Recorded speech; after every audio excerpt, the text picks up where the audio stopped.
Lelaki penting Amerika Syarikat mengalami serangan jantung di udara, hanya Malaysia sedia membantu. Kisah benar keberanian dan kemanusiaan di ruang angkasa. Oleh Aina, Ketua Pramugari. Saya Aina, seorang ketua pramugari dengan pengalaman selama 13 tahun. Bagi saya, sistem hanyalah perkataan indah dalam buku panduan sehinggalah pada suatu malam, selepas satu mesyuarat peringkat tinggi, pesawat kami menuju ke Amerika. Keadaan begitu sunyi, seolah-olah dunia berhenti bernafas. Tiba-tiba, kedengaran bunyi dentuman. Seorang lelaki berusia 54 tahun yang duduk di hadapan saya perlahan-lahan rebah. Bibirnya pucat, matanya tidak fokus. Ketika itu, bermulalah detik-detik genting. 4 minit keemasan yang menentukan sama ada nyawanya dapat diselamatkan atau ia akan menjadi satu rahasia yang terkubur selamanya. Pusat kawalan di beberapa negara menolak permintaan kami untuk pendaratan cemas dengan pelbagai alasan.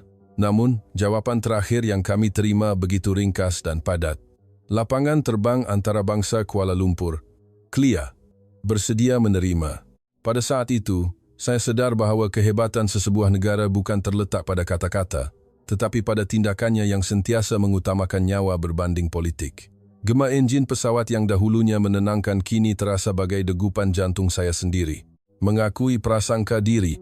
Untuk menceritakan kisah ini dengan jujur, saya perlu mengakui prasangka yang saya bawa setiap kali bertugas. Saya, Aina, seorang ketua pramugari yang telah berkhidmat selama 13 tahun di laluan penerbangan antara benua, sudah terbiasa dengan istilah kecemasan dalam buku panduan. Namun, saya pernah percaya bahawa ia lebih bergantung kepada nasib berbanding sistem. Walaupun kami berlatih sehingga mahir, hakikatnya dunia tidak selalunya mengikut skrip. Saya, yang dilatih untuk sentiasa tersenyum walaupun dalam keadaan paling letih, pernah beranggapan bahawa keselamatan adalah hak eksklusif negara-negara besar. Saya pernah singgah di Kuala Lumpur berkali-kali.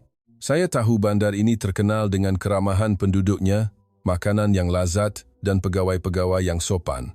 Saya melihat kelembutan dalam setiap perbuatan mereka, pandangan mata yang seolah-olah berkata tidak mengapa, walaupun Anda melakukan kesilapan. Namun, semua itu membuatkan saya memandang Malaysia sebagai destinasi pelancongan, bukan sebagai negara yang mampu menggalas tanggung jawab menyelamatkan nyawa dalam situasi yang melibatkan reputasi dan politik antarabangsa. Dengan kata lain, saya pernah menganggap Malaysia sebagai persinggahan yang mesra, tetapi bukan penyelamat bagi individu yang jika sesuatu berlaku kepadanya, seluruh sistem akan bergegar. Kerana pemikiran itulah, saya pernah beranggapan jika berlaku kecemasan besar melibatkan individu penting dari Amerika Syarikat, pilihan yang tepat pastilah pangkalan tentera, pasukan perubatan mereka sendiri, atau negara yang mempunyai cop kuasa dalam setiap prosedur. Saya pernah percaya bahawa nyawa individu seperti itu bukan sekadar tentang degupan jantung, tetapi tentang protokol, kerahsiaan, dan keselamatan yang begitu ketat sehingga tiada ruang untuk kemanusiaan. Saya tidak bangga dengan pemikiran ini, tetapi inilah yang diajar secara tidak langsung dalam dunia penerbangan. Apabila Anda bekerja berdekatan dengan orang berkuasa, Anda secara otomatik akan memisahkan individu daripada jawatannya. Anda akan mula merasakan bahawa setiap langkah mereka di dalam pesawat memerlukan kesenyapan, laluan perlu dikosongkan, dan tiada kesilapan prosedur yang boleh diterima. Kesilapan bukan sekadar memerlukan permohonan maaf, tetapi ia bermakna seluruh negara perlu menjawab. Sebab itu saya takut. Takut dalam cara yang tidak pernah saya akui kepada sesiapa. Takut jika sesuatu berlaku, saya tidak akan dibenarkan untuk membantu seperti yang sepatutnya, sebaliknya dipaksa menunggu arahan, menunggu kelulusan, menunggu protokol, menunggu keselamatan. Sedangkan dalam profesi saya, masa adalah begitu suntuk. Inilah yang mengejutkan saya sejak saat pertama kapten memberitahu bahawa KLIA bersedia menerima. Perkataan bersedia itu bukan sekadar kata-kata manis. Ia adalah satu pengisytiharan bahawa mereka memilih nyawa terlebih dahulu dalam dunia yang selalunya memilih perkara lain. Saya pernah fikir Malaysia hebat dalam layanan, tetapi pada saat itu, saya mula tertanya-tanya, mungkin Malaysia sebenarnya hebat dalam menyingkirkan perkara yang tidak perlu untuk memberi laluan kepada perkara yang paling penting. Saya teringat akan konsep budi bahasa yang sering disebut oleh orang Malaysia. Budi bahasa yang sebenar bukanlah tentang mengalah, tetapi tentang tidak menyusahkan orang lain. Dan jika seseorang itu sedang nazak, budi bahasa yang tertinggi adalah dengan tidak membiarkan dia mati di hadapan kita kerana takut melanggar prosedur. Saya pernah melihat pegawai Malaysia bekerja dengan tenang yang luar biasa. Ketenangan yang kadangkala disalah anggap sebagai lambat oleh orang barat seperti saya. Tetapi apabila difikirkan kembali, ketenangan itu mungkin adalah penguasaan keadaan. Kesopanan itu mungkin adalah disiplin. Tidak panik, tidak menunjuk-nunjuk, tidak membuat orang lain cemas. Tetapi di dalam hati, mereka tahu apa yang perlu dilakukan. Saya mula merenung kembali diri saya, seolah-olah sedang menulis laporan yang tidak akan dibaca oleh sesiapa. Dan saya mengakui satu lagi hakikat. Saya tidak mempercayai Malaysia bukan kerana mereka tidak cukup bagus, tetapi kerana saya terperangkap dengan imej bahawa negara yang menyelamatkan nyawa orang penting dunia mestilah negara yang lantang, berkuasa, dan mempunyai papan tanda besar yang menunjukkan kehebatannya. Saya terlupa bahawa pada saat jantung berhenti berdegup, kehebatan bukan pada bendera negara, tetapi pada tangan yang tidak gementar dan sistem yang tidak teragak-agak. Saya duduk terdiam seketika. Tangan saya menyentuh beg peralatan kecemasan yang berdekatan. Peluh sejuk di tapak tangan bukan kerana cuaca, tetapi kerana fikiran yang bergolak. Jika saya gagal, dia akan mati. Jika saya hanya berpeluk tubuh, kerana takut, dia juga akan mati. Pada detik itu, saya faham bahawa pengajaran malam ini bukan sekadar tentang perubatan, bukan sekadar tentang lapangan terbang, bukan tentang negara mana yang lebih baik. Tetapi ia adalah tentang satu soalan yang tidak dapat dielakkan oleh sesiapa pun. Apabila nyawa seseorang berada di hadapan kita, adakah kita akan memilih jawatan atau kemanusiaan? Saya menarik nafas dalam-dalam dan berkata kepada diri sendiri, apapun yang berlaku selepas ini, saya tidak akan lagi berada di pihak yang ragu-ragu. Kerana jika Malaysia berani berkata kami bersedia dalam dunia yang penuh dengan alasan, maka saya juga harus berani melakukan tugas saya dalam dunia yang penuh dengan ketakutan. Itulah saatnya saya bangkit, sebelum segala-galanya memuncak kepada 4 minit yang tidak akan pernah saya lupakan seumur hidup saya. Detik-detik jenting di udara, selepas saya membuat keputusan untuk tidak lagi ragu-ragu, keadaan di dalam pesawat seolah-olah kembali seperti biasa. Namun hakikatnya, penerbangan ini tidak pernah normal sejak dari awal. Ini bukan penerbangan komersial di mana penumpang memakai fon kepala dan tidur lena. Ini adalah penerbangan yang syarat dengan kuasa yang tidak terucap. Setiap tempat duduk seolah-olah telah ditetapkan kedudukannya. Laluan yang sempit menjadi garisan pemisah antara dunia pekerja dan dunia pembuat keputusan masa depan negara. Saya memeriksa peralatan dengan senyap, satu tabiat kerja di udara yang tahu bahawa bunyi bising yang keterlaluan boleh memecahkan ketegangan. Peti peralatan kecemasan dikunci 2 lapis. Saya menyentuh kunci pendua di dalam poket, seolah-olah menyentuh tangkal sebelum memulakan tugas. Setiap kali, saya akan berdoa dalam hati, bukan kerana kepercayaan karut, tetapi kerana ia membuatkan tangan saya lebih stabil. Dan pada malam yang mempertaruhkan nyawa ini, tangan yang stabil adalah perkara yang paling suci. Di zon perniagaan, para pegawai Amerika duduk dengan begitu teratur, mengingatkan saya kepada perkataan tegas berbanding bertimbang rasa. Mereka jarang sekali memandang mata pramugari, bukan kerana sombong, tetapi kerana setiap pandangan seolah-olah dilatih untuk mengawasi apa yang dilihat dan mengabaikan apa yang tidak sepatutnya dilihat. Saya faham. Kami bekerja di ruang di mana perkataan terleka boleh bertukar menjadi masalah serta-merta. Kebanyakan penumpang masih keletihan selepas mesyuarat. Jarum jam di dunia tidak pernah bertimbang rasa. Tidur selama 60 minit mungkin bersamaan dengan rehat semalaman bagi mereka yang terpaksa tersenyum dan berunding selama berhari-hari. Saya melihat ada yang tertidur dengan dokumen di tangan, ada yang bersandar di tingkap dengan riak wajah, seolah-olah memikul beban negara di bahu mereka. Dan di situ, di tempat duduk tepi laluan di barisan hadapan, adalah Hess, seorang lelaki berusia 54 tahun yang namanya tidak perlu disebut dengan lantang, cukup dengan bisikan untuk membuatkan orang di sekelilingnya senyap. Dia tidak kelihatan angkuh. Dia kelihatan letih, seperti orang yang menang di bilik mesyuarat tetapi tewas kepada tubuhnya sendiri. Senyumannya sopan, tetapi seperti ada sesuatu yang tersembunyi di sebaliknya. Saya menghampirinya, menjalankan tugas saya. Maafkan saya tuan, suara saya selembut yang mungkin di ruang di mana setiap perkataan boleh dianggap sebagai gangguan. Saya meletakkan selimut untuknya, mengambil sebotol air dan menyerahkannya. Dia mengangguk perlahan dan mengucapkan terima kasih dengan ringkas. Pelat Amerikanya sangat jelas, tetapi suaranya serak seperti orang yang telah kehabisan kata-kata. Saya perhatikan dia hanya minum sedikit. Terlalu sedikit bagi seseorang yang sepatutnya mengalami dehidrasi selepas bekerja tanpa henti. Jari jemarinya terasa lebih sejuk daripada biasa apabila hujung jarinya menyentuh botol plastik itu sekejap. Mungkin pengalaman selama 13 tahun membuatkan saya peka kepada butiran kecil yang orang lain terlepas pandang. Saya ingin bertanya, adakah Tuan baik-baik saja? Tetapi saya tahu dalam penerbangan seperti ini, soalan biasa boleh menjadi larangan. Jadi, saya hanya melakukan apa yang boleh membantu tanpa perlu berkata-kata. Meletakkan air berdekatan, meredupkan cahaya di atas kepalanya, dan berundur dengan senyap. Apabila saya kembali ke kawasan kru, Jessica, rakan sekerja yang telah bertahun-tahun bekerja dengan saya, memandang saya seolah-olah bertanya dengan matanya. Saya mengangguk sedikit, sebagai isyarat untuk perhatikan. Kami tidak perlu banyak bercakap. Tugas kami adalah membaca suasana, membaca rentak, membaca manusia, dan melindungi ketenangan seluruh penerbangan selama mungkin. Kapten memaklumkan melalui interkom dalaman bahawa cuaca di hadapan sedikit bergelora. Tidak teruk, tetapi kru perlu bersedia. Dalam penerbangan biasa, ini hanyalah rutin. Tetapi dalam penerbangan yang membawa orang penting seperti ini, setiap perkataan bersedia menjadi lebih berat. Kerana jika sesuatu berlaku, jarak akan menjadi musuh utama. Saya memikirkan perjalanan di hadapan. Berjam-jam di atas lautan, di atas kegelapan, di atas kawasan, di mana permintaan untuk mendarat bukan sekadar isu teknikal, tetapi isu hubungan antarabangsa. Masa yang biasanya digunakan oleh orang untuk menonton filem, bagi kami malam ini, ia adalah dinding tebal yang memisahkan antara sempat membantu dan terlambat. Saya berjalan semula untuk memeriksa keadaan, mengulangi dalam kepala.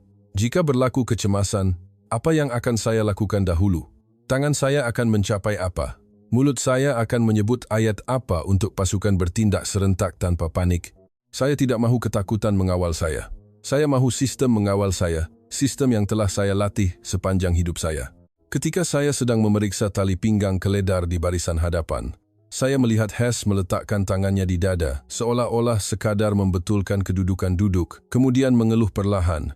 Dia menoleh ke arah saya dan tersenyum nipis, seolah-olah ingin berkata, "Saya tidak apa-apa," tetapi senyuman itu seperti kertas nipis yang menutupi keretakan. Saya merasakan ada sesuatu di udara yang telah berubah. Bukan bunyi, bukan cahaya, tetapi rentak malam yang semakin laju secara senyap, seperti suasana sebelum ribut di mana semuanya kelihatan terlalu tenang. Saya berundur selangkah, berniat untuk kembali ke dapur kecil kru. Dan pada saat saya berpaling, satu bunyi tumpul dan berat kedengaran dari kawasan tempat duduk hadapan. Seolah-olah masa baru sahaja terjatuh dari meja dan mengumumkan bahawa sisa cerita ini tidak akan membenarkan sesiapapun kembali ke keadaan normal. Bunyi itu tidak begitu kuat, tetapi cukup berat sehingga lantai pesawat seolah-olah memantulkan hakikat itu kembali ke muka kami. Saya berpusing serta-merta tanpa berfikir. Troli selimut ditolak ke tepi, melanggar semua adab di dunia ini. Kerana adab yang sebenar pada saat ini adalah jangan biarkan dia mati. Jonah Hess rebah ke hadapan. Kepalanya tunduk seperti orang tidur, tetapi posturnya bukan seperti orang tidur. Ia adalah seperti Swiss yang dimatikan tanpa amaran. Saya melutut di sebelahnya dengan pantas. Satu tangan menahan bahunya, satu lagi menyentuh pergelangan tangannya untuk mencari nadi. Tiada degupan yang jelas. Saya menunduk dekat ke mulut dan hidungnya untuk mendengar nafasnya. Sunyi. Sunyi yang membuatkan seluruh pesawat seolah-olah kehabisan udara. Rasa sejuk mula menjalar di leher saya, tetapi saya memaksa diri untuk bertenang. Seperti kata orang tua-tua di Malaysia, bertenang. Bertenang bukan keberanian. Bertenang adalah satu-satunya perkara yang tinggal apabila ketakutan cuba merampas segalanya. Jessica, bawa AED sekarang. Saya menjerit memanggil rakan sekerja. Suara saya kedengaran asing bagi diri saya sendiri, tetapi saya tidak peduli. Orang di sekeliling mula bergerak, kerusi bergeser, bunyi seperti ombak yang akan menghempas. Saya mengangkat tangan sebagai isyarat berhenti. Semua, undur, beri ruang satu langkah. Suara saya lebih tajam daripada biasa, tetapi ia perlu. Di dalam pesawat, panik adalah bahan api yang membakar segalanya lebih cepat daripada kemalangan itu sendiri. Setiausaha Hess berdiri menggeletar di sebelah. Matanya merah seperti orang yang akan menangis tetapi tidak berani. Dia mengatakan sesuatu dengan sangat pantas. Saya hanya dapat menangkap perkataan tolong dan please. Tangannya menunjuk ke dada ketuanya. seperti kanak-kanak yang tidak tahu apa yang perlu dilakukan. Saya memberinya arahan ringkas, tolong tekan butang panggil kru, dan minta semua orang di sini untuk ke belakang. Kami perlukan ruang. Saya tidak tahu sama ada dia boleh melakukannya, tetapi saya perlu memberinya tugas. Orang yang mempunyai tugas tidak akan mudah tenggelam dalam ketakutan. Saya mencapai telepon dalaman menekan butang ke kokpit. Jari saya sedikit menggeletar, tetapi suara saya mesti stabil. Kokpit, ini Aina. Kecemasan perubatan. Penumpang VIP tidak sedarkan diri, disyaki serangan jantung. Minta hubungi perubatan darat dan sediakan laluan untuk pendaratan cemas segera. Saya mendengar kapten menjawab dengan pantas dan tegas. Diterima. Sedang berhubung dengan pusat kawalan dan meminta perubatan darat masuk ke sistem. Mulakan CPR jika perlu. Beritahu masa mula. Masa mula. Ya, masa mula. Di kepala saya seolah-olah ada jam lain yang muncul. Jam yang tidak mengira jam, tetapi saat. Saya melihat jam tangan saya sekejap dan memaksa diri untuk mengingati nombor itu, seolah-olah mengukirnya di tulang saya. Saya kembali kepada Hess. Dia masih tidak bertindak balas. Saya menepuk bahunya perlahan. Tuan Hess, boleh dengar saya? Tiada isyarat. Saya membuka saluran pernafasannya seperti yang dilatih. Bukan posisi yang cantik, tetapi posisi yang memberi peluang untuk hidup. Jessica tiba dengan kotak AED di tangannya. Wajahnya pucat tetapi matanya tajam. Dah sampai. Saya mengangguk tanpa melepaskan pandangan daripada pesakit. Okey, kita ikut prosedur. Saya berkata, seolah-olah menyedarkan kami berdua. Menyedarkan saya, menyedarkan dia, untuk kembali ke mod yang telah kami latih berulang kali. Seorang lagi kru datang dengan tangki oksigen. Saya menunjuk ke arah kedudukan, buka oksigen, sediakan topeng. Kemudian saya berpaling untuk meluaskan lagi ruang. Beberapa penumpang mula berdiri, ada yang menjenguk seperti menonton filem seram. Saya perlu memadamkan rasa ingin tahu ini dari bulatan ini. Semua sila duduk. Kalau Anda sayangkan dia, jangan halang kami. Saya tidak berniat untuk berkasar. Tetapi perkataan itu terkeluar sendiri kerana saya tahu, satu langkah yang salah boleh membuatkan tangan kami tergelincir pada saat yang paling penting. Saya membuka kotak ID. Bunyi plastik yang terbuka kedengaran seperti isyarat permulaan perlumbaan yang tiada siapapun mahu sertai. Saya mengoyakkan bungkusan elektrod. Tangan saya masih menggeletar. Tetapi saya bercakap dengan diri sendiri dalam bahasa Melayu pasar yang ibu pernah ajar semasa kecil ketika saya takut, tarik nafas dalam-dalam. Buat satu persatu. Jangan gelojo. Saya tidak mahu perkataan mati berada di kepala saya, tetapi ia sudah ada. Jadi saya menukarnya kepada perkataan mesti sempat. Setiap usaha itu berdiri terlalu dekat. Saya memandangnya tepat dan berkata perlahan tetapi jelas. Tuan, tolong undur sedikit, ya. Supaya dia ada peluang. Ayat ini bukan untuk menghalau. Ia adalah permintaan cara Melayu. Terus terang tetapi masih memberi ruang untuk dia menjaga maruahnya. Dalam krisis, maruah juga penting, tetapi nyawa lebih penting. Suara automatik dari AED mula memberi arahan. Saya menahan nafas, cuba menenangkan degupan jantung sendiri. Pada masa yang sama, saya dapat merasakan seluruh pesawat menjadi sunyi senyap, seolah-olah semua orang mula faham bahawa kini, Masa adalah seorang penumpang yang duduk bersama kami dan ia tidak mempunyai belas kasihan. Kapten menghubungi lagi. Suaranya melalui interkom dalaman. Aina, kami telah berhubung dengan perubatan darat. Tetapi pendaratan dalam beberapa minit adalah mustahil. Cuba stabilkan keadaannya. Laporkan status setiap 30 saat. Mustahil. Perkataan itu seperti pisau nipis yang menghiris hati saya. Tetapi saya tidak akan membiarkannya menghentikan tangan saya. Saya menjawab ringkas. Diterima. Kami akan buat yang terbaik. Saya menunduk sekali lagi, memandang wajah Hess, seolah-olah sedang bercakap terus dengan nyawanya. Tidak melalui jawatan, tidak melalui negara, tidak melalui politik. Jangan pergi, kembalilah. Sekali saja lagi. Dan pada saat itulah, saya tahu ini bukan lagi sekadar kecemasan dalam penerbangan. Ia akan menjadi ujian sama ada. Apabila dunia mula menolak dengan 100 alasan, masih adakah satu tempat yang akan memilih untuk menjawab dengan satu alasan, nyawa? Saya mengangkat pandangan ke arah Jessica. Dia menelan air liur dan mengangguk kepada saya. Kami tidak menyebut perkataan takut. Kami tidak mempunyai masa untuk itu. Kami hanya mempunyai masa yang semakin suntuk. Perlumbaan melawan masa. Bunyi dari mesin AED kedengaran seperti suara tanpa belas kasihan. Ia tidak peduli siapa dia. Ia tidak peduli siapa yang ada di dalam pesawat. Ia hanya peduli pada rentak yang sepatutnya ada pada jantung, dan kini rentak itu semakin menghilang. Saya menampal elektrod pada kedudukan yang dilatih, secekap yang mungkin dengan tangan yang menggeletar. Menganalisis rentak jantung. Jangan sentuh pesakit. Semua orang seolah-olah diperintahkan untuk berhenti bernafas serentak. Saya secara otomatik mengangkat tangan untuk melindungi kawasan itu. Terasa seperti saya adalah dinding nipis di antara satu nyawa dan kekecohan di seluruh pesawat. Ketika mesin sedang menganalisis, saya mendengar suara saya sendiri lebih jelas daripada segalanya, dan kemudian saya mendengar suara lain melalui fon telinga dari kokpit, suara doktor di darat. Aina, dengar. Ikut prosedur sahaja. Jangan fikir perkara lain. Jika ada arahan untuk renjatan, kosongkan kawasan dan tekan serta-merta. Kata-kata itu ringkas, tetapi seolah-olah tangan yang memegang bahu saya daripada tenggelam dalam ketakutan. Saya menjawab, diterima. Suara saya lebih tenang daripada yang saya sangka. Kerana di dalam kepala saya sudah mula masuk ke mod bertindak menggantikan takut. Mesin berbunyi lagi. Renjatan disyorkan. Sedang dicas, sila berundur. Saya menarik nafas dalam-dalam dan menjerit sejelas mungkin. Semua undur, jangan sentuh dia. Jessica menghalang orang di belakang. Seorang lagi kru menyediakan oksigen. Saya memandang setiausahanya. Matanya merah, air mata bergenang, tetapi dia berundur mengikut arahan, seperti orang yang telah menyerah kepada masa. Lampu isyarat pada butang renjatan menyala. Warna jingga terang seperti amaran terakhir dari dunia. Saya menelan kata-kata, beri renjatan, ya. Saya menekan butang. Tubuh Hess tersentak sedikit.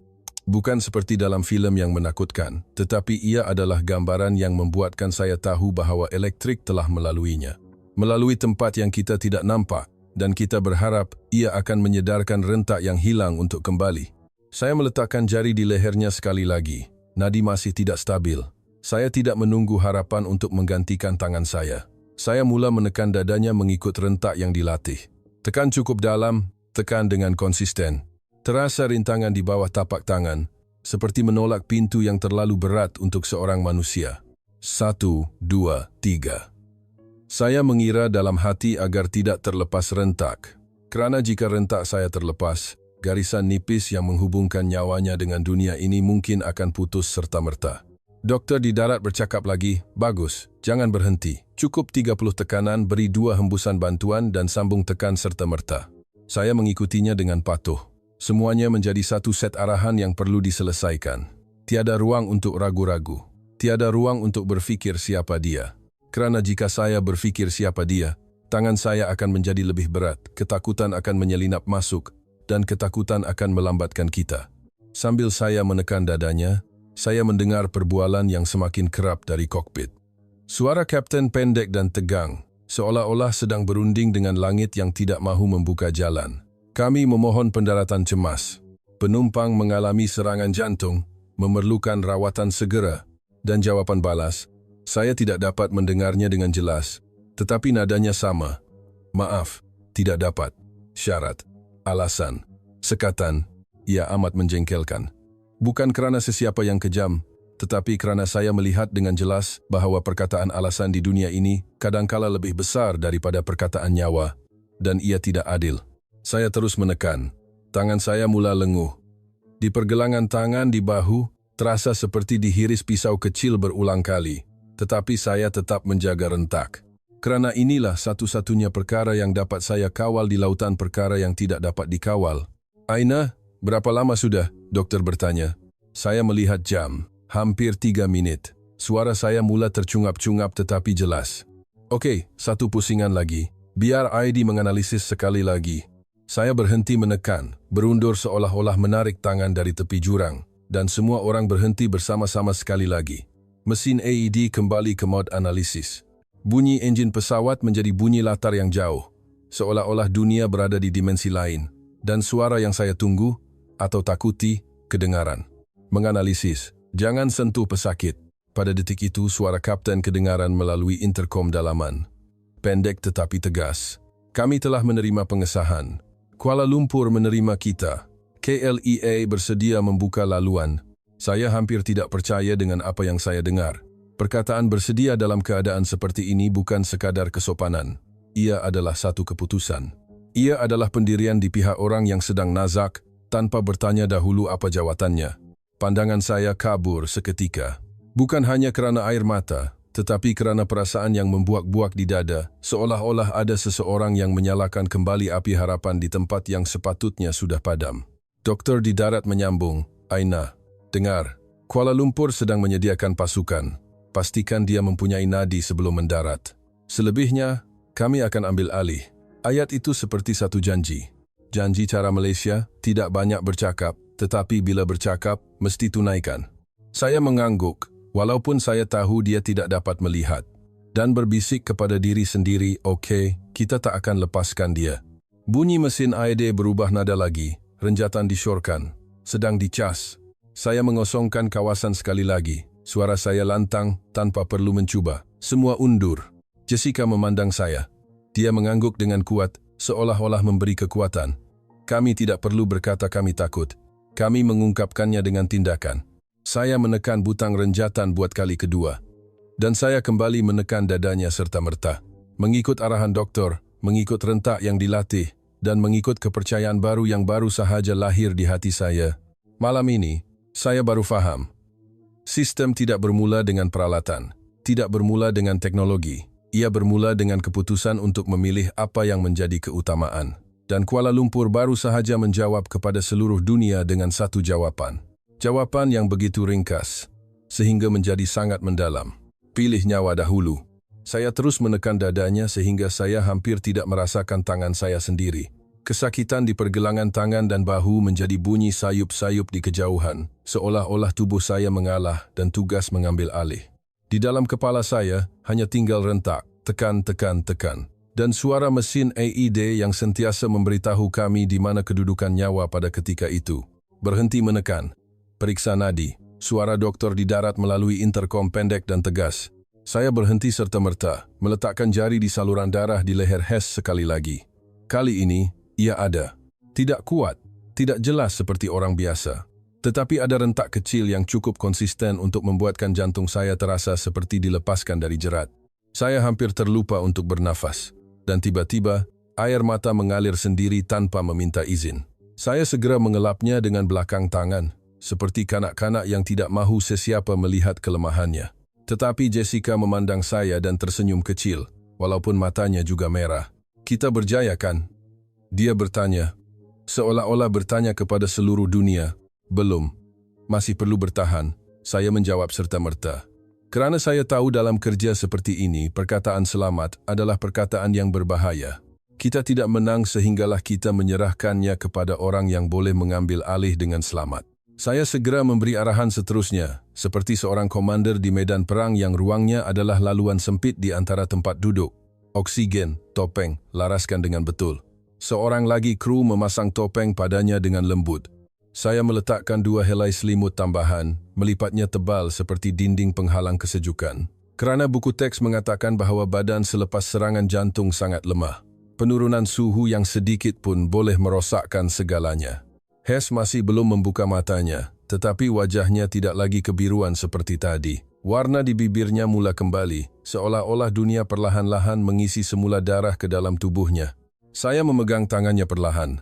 Bukan untuk protokol, tetapi seolah-olah ingin berkata, "Jangan lepaskan." "Aina, bagus," kata doktor di darat. "Sekarang, atur posisi baringnya, pasangkan tali pinggang keledar khas, dan pantau nadi setiap 15 saat. Beritahu saya jika ada perubahan."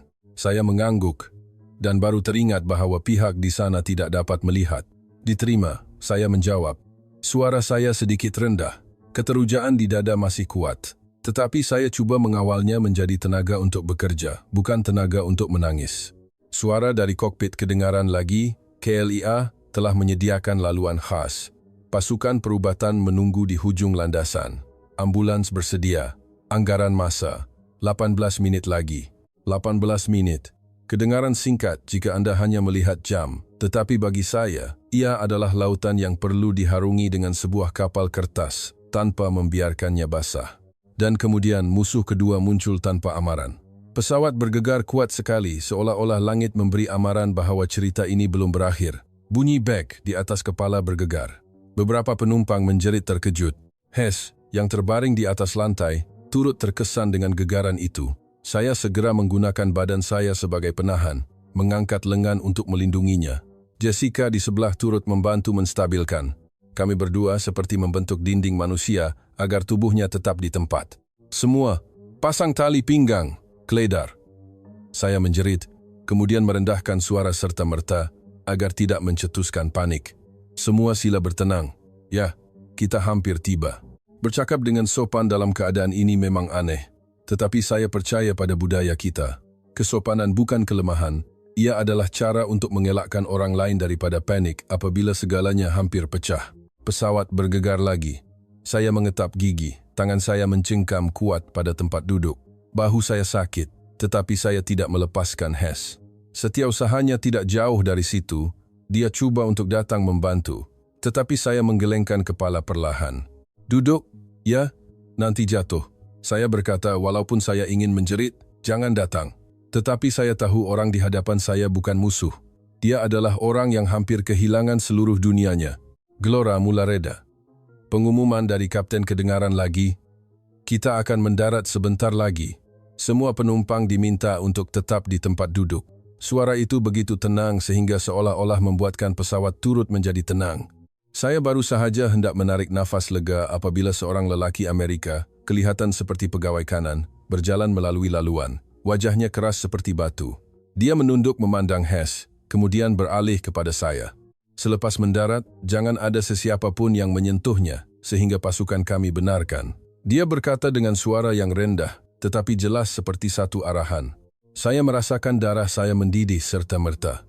Bukan kerana dia kejam, tetapi kerana dia sekali lagi cuba meletakkan protokol di atas nyawa. Saya mengangkat muka memandangnya, menjawab dengan suara yang paling sopan yang saya mampu, tetapi setiap perkataan adalah besi. Saya faham tentang keselamatan, Tuan. Tetapi sekarang dia adalah pesakit kecemasan, bukan dokumen rahsia. Dan pihak Malaysia telah menyediakan pasukan untuk menyelamatkan nyawanya sehingga ketitisan terakhir. Dia mengerutkan dahi. Ini adalah isu peringkat negara. Awak tak faham. Saya faham, Tuan. Saya memotong dengan lembut tetapi tegas. Kerana saya baru sahaja memegang masa di tangan saya hampir sepanjang penerbangan. Dan saya tidak akan membiarkannya berhenti berdegup sekali lagi kerana kita bertengkar tentang prosedur. Kata-kata itu senyap di udara, seolah-olah seseorang telah mematikan bunyi di seluruh pesawat. Lelaki itu seolah-olah mahu berkata sesuatu lagi, tetapi Jessica menoleh dan memandangnya tepat.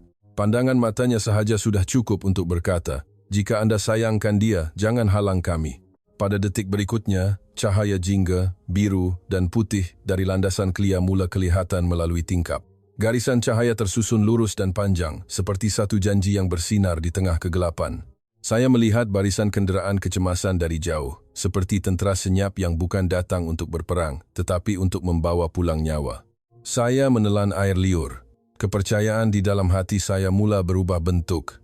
Daripada berharap Malaysia akan membantu, kepada Malaysia sedang membantu. Kerana menyelamatkan nyawa tidak bermula apabila roda menyentuh tanah. Ia bermula sejak saat orang di darat berkata kami bersedia tanpa bertanya apa jawatannya. Dan apabila pesawat semakin rendah, saya menunduk dan berbisik di telinga Hess, "Kita sudah sampai. Jangan lepaskan tangan saya." Gegaran terakhir berlaku apabila roda menyentuh tanah. Bunyi dentuman yang kuat seolah-olah ketukan di pintu kehidupan, menjemputnya masuk sekali lagi. Saya tidak merasakan kegembiraan seperti penumpang biasa yang mendarat dengan selamat. Saya terasa seperti sedang membawa segelas air yang penuh dan perlu berjalan melalui orang ramai tanpa menumpahkannya walaupun setitik. Pesawat memperlahankan kelajuan. Bunyi enjin menderu rendah dan perlahan-lahan menjadi senyap. Cahaya landasan Clea menyinari melalui tingkap, panjang seperti laluan terang yang telah disediakan khas untuk kami. Saya memeriksa nadi Hess sekali lagi. Ia masih ada. Lemah tetapi konsisten. Saya tidak berani berkelip lama. Takut satu saat akan membawanya kembali ke titik permulaan. Bersedia untuk membuka pintu. Pasukan perubatan sedang menunggu. Suara kapten kedengaran melalui interkom. Bukan seperti pengumuman rasmi, tetapi seperti arahan di medan perang di mana semua orang faham bahawa masa adalah musuh. Pesawat berhenti sepenuhnya. Dan sebelum sesiapa sempat berdiri, bunyi pintu hadapan dibuka. Diikuti oleh angin panas dan lembap Kuala Lumpur yang menerjah masuk ke dalam kabin. Aneh. Saya tidak pernah terfikir bahawa nafas sebuah bandar boleh terasa seperti satu bantuan. Apa yang saya lihat seterusnya membuatkan hati saya bergetar. Pasukan perubatan Malaysia menaiki pesawat hampir serta-merta. Bukan berjalan masuk dengan berhati-hati, tetapi bergerak dengan setiap langkah yang terkawal, seolah-olah telah berlatih beratus-ratus kali. Seorang doktor berpakaian gelap memimpin, matanya terus tertumpu kepada Hess sebelum memandang saya, seolah-olah bertanya dengan pandangan, "Nadi masih ada?" Saya mengangguk laju. "Laporan ringkas, sila," katanya dalam bahasa Inggris yang fasih, tetapi dengan nada lembut orang Malaysia yang masih mengekalkan kesopanan walaupun dalam krisis. Saya melaporkan dengan pantas, seperti pita rakaman yang dimainkan semula. Serangan jantung di udara. Guna IED 2 kali. CPR berterusan. Nadi kembali beberapa menit yang lalu. Diberi oksigen sepanjang masa. Ada gelora tetapi terkawal. Nadi sekarang lemah tetapi konsisten. Dia berpaling dan memberi arahan kepada pasukannya dalam bahasa Melayu yang laju dan jelas. Pasang monitor. Sediakan oksigen tambahan. Periksa tekanan darah. Naikkan ke atas pengusung. Seorang membuka beg peralatan. Seorang lagi menghulurkan wayar monitor. Seorang lagi menyediakan pengusung lipat. Semua orang bekerja seperti gear yang berputar serentak tanpa berlanggar. Saya teringat semula perkataan sistem, dan kali ini saya melihatnya dalam bentuk yang nyata. Bukan iklan, bukan image, tetapi manusia sebenar yang tahu tugas mereka sehingga tidak perlu banyak bercakap. Dan kemudian, suara yang saya tidak mahu dengar datang lagi. Pegawai Amerika yang sama melangkah keluar dari tempat duduknya, wajahnya tegang. Dia mengangkat tangan seolah-olah menahan pasukan perubatan. "Tunggu. Protokol keselamatan." Doktor Malaysia itu terhenti seketika, tetapi tidak berundur. Dia memandang tepat, berkata dengan suara yang begitu tenang sehingga membuatkan kata-katanya lebih berat. "Sekarang dia adalah pesakit kecemasan, Tuan. Kami akan merawat dahulu. Perkara lain boleh dibincangkan kemudian." Tetapi jantung tidak menunggu. Jantung tidak menunggu. Ayat itu seperti tukul kecil yang diketuk di tengah-tengah kabin. Semua orang senyap. Setiausaha Hess yang berdiri di belakang bersuara dengan gemetar, "Tolong selamatkan dia."